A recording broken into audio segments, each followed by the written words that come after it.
What's going on, everybody? Get the Raging Rob here. You're not going to believe this, man. I was up to 6 o'clock in the morning doing research on the Trinity, the true Sabbath day, the mark of the beast. You know, just all this stuff. The second beast, the second coming, all this stuff. I couldn't believe it. I was up to 6 o'clock in the morning last night doing this research massively. And the crap that I came up with is just mind-blowing. You know, I'm going to be honest, I've been deceived. You know, we've been deceived. We have been deceived. And, you know, there's a reason Satan is called the great deceiver, because that's what he does. And even myself has been deceived. And now I have to come to Jesus and admit that I have been deceived by the workings of the world. You know, God preaches and Jesus preaches that we worship him, not the government, not the workings of the world.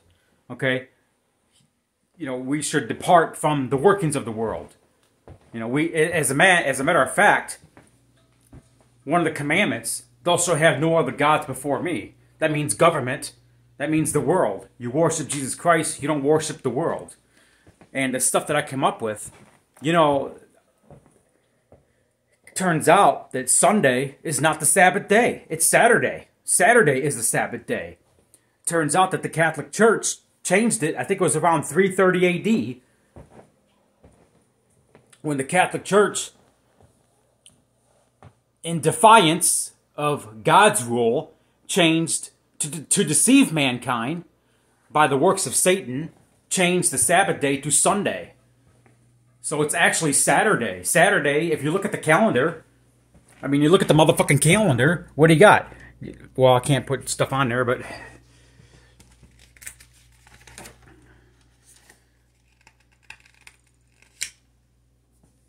you got, the week starts as Sunday. There's a song out there. There's actually a pop song out there from the 80s. It goes Sunday, Monday, Tuesday, Wednesday, Thursday, Friday, Saturday, or something like that, you know.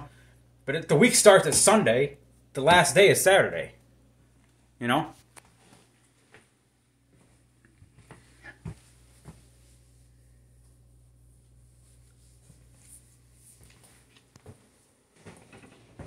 Saturday is the Sabbath day. And then I did research on the first beast, the mark of the beast, the rise of the beast. The beast is not an actual beast that comes out of the ocean and it looks like this big monster like Godzilla. No. It's actually a nation. And it refers to the Vatican. The Vatican, the first beast, 7 horns. If you look, you know, around Rome, they got the 7 mountains. And this beast needs the Antichrist, which is the Pope. I don't know if Pope Francis is the Antichrist. There's been word that Pope Francis is the last Pope. Not so sure about that. But after doing mass research, I come to the conclusion that we're not as close to the second coming of Jesus as I think. You know, for some time I thought that the second coming of Jesus was going to happen in my lifetime. Now, I come to the conclusion that the second coming of Jesus might not happen for a few hundred years. So we're not as close as we think to the second coming of Jesus. I think. I could be wrong. It might not happen for another 1,000 years. As a matter of fact, I did some calculation and I researched that the year 3030 would be the actual year of the second coming of Jesus Christ. So it's going to, yeah, because 1,000 years, you know, let me put it this way. From the time of creation to Abraham, there was 2,000 years. From Abraham to Jesus being born was another 2,000 years. From that time, we got, what, 2,023 years, right? I don't even think 2023 is the actual year that we're in. I think it's further than that. But, you know, these Satanists, they messed up the calendar so bad. I think we're in the year like 2533 or something like that. But the Satanists messed up the calendar so damn bad. You know, so we might be close to the year 3000 as far as I'm concerned. We might be like 29, 27 or something like that. But anyway, but the Satanists, they mess up the damn calendar so damn much, and the Aztecs and the Mayan calendar, which said the world was going to end in 2012, that was wrong. So they fucked up that calendar. So we're looking at almost 7,000 years that the earth has been here, right? I said 10,000. It's more like 7,000 that the earth has been here. Because you got these archaeologists, they found these skeletons or whatever, and they only age them back to like 6,900 years. You know? Not millions, like these fake scientists, these, you know, the laws of Newton, which Charles Newton, he spoke to Satan himself. Okay, to divert mankind from the biblical truth of the creation of this world. It's a mess. I mean, I was up to 6 a.m. in the morning researching this stuff. So, then it talks about a second beast. If you look at Revelation chapter 13, verse 7, you know, that's a big reference right there. The second beast will come out of the earth.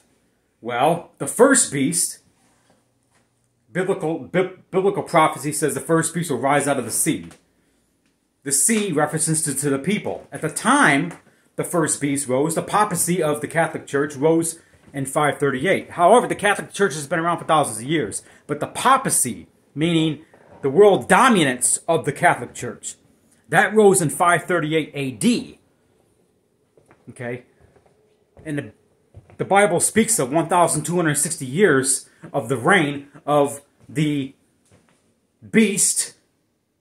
Okay, and then the beast would be wounded, but would survive from the wound, from being wounded, and would reign again for a second reign of terror.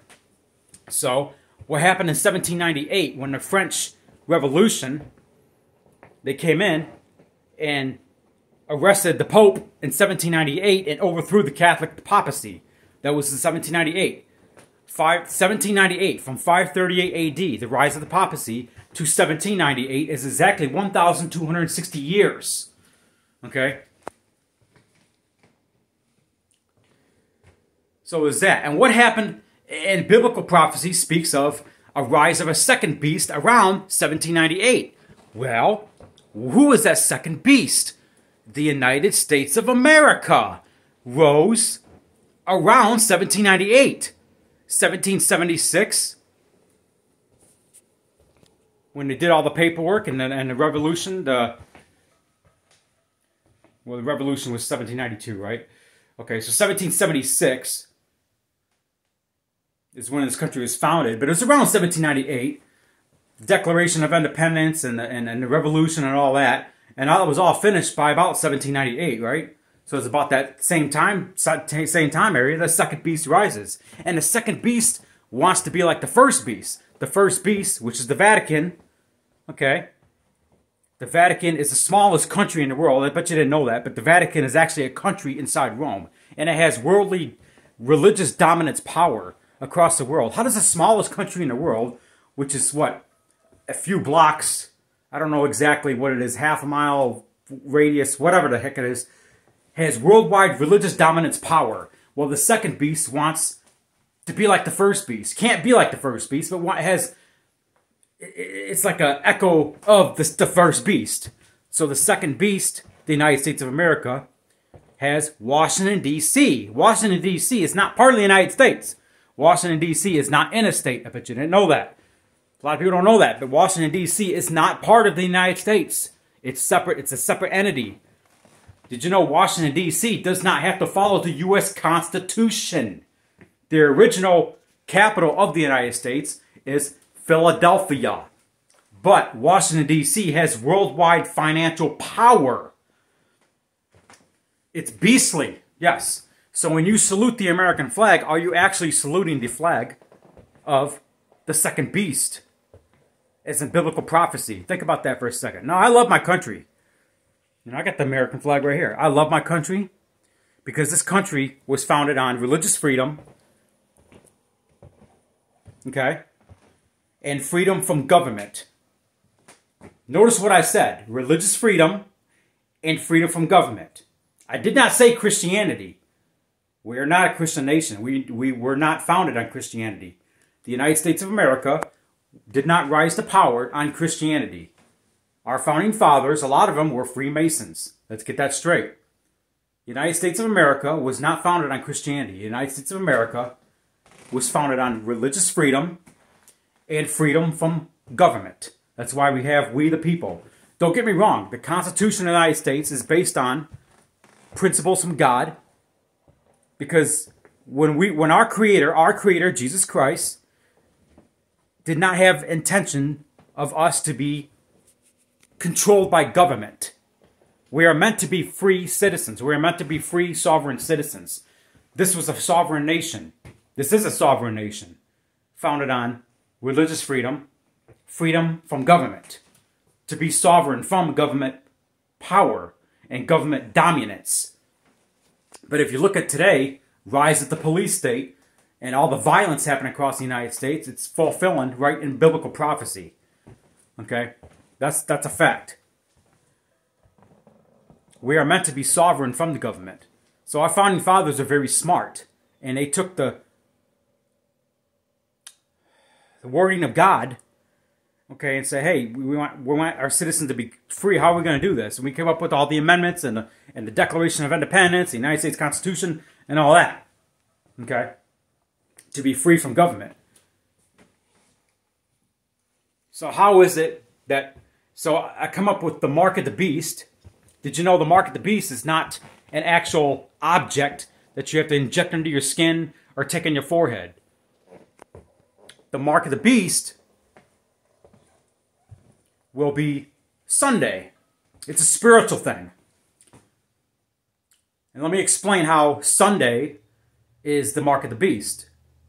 Because in coming time, the international global powers will try to enact a international day of worship, and they're going to make Sunday the International Day of Worship. The same day that the Catholic Church back in 330 AD, around 330 AD, my years might be off, enacted Sunday, the Sabbath day, instead of the actual seventh day, which is to be the Sabbath day, which is Saturday.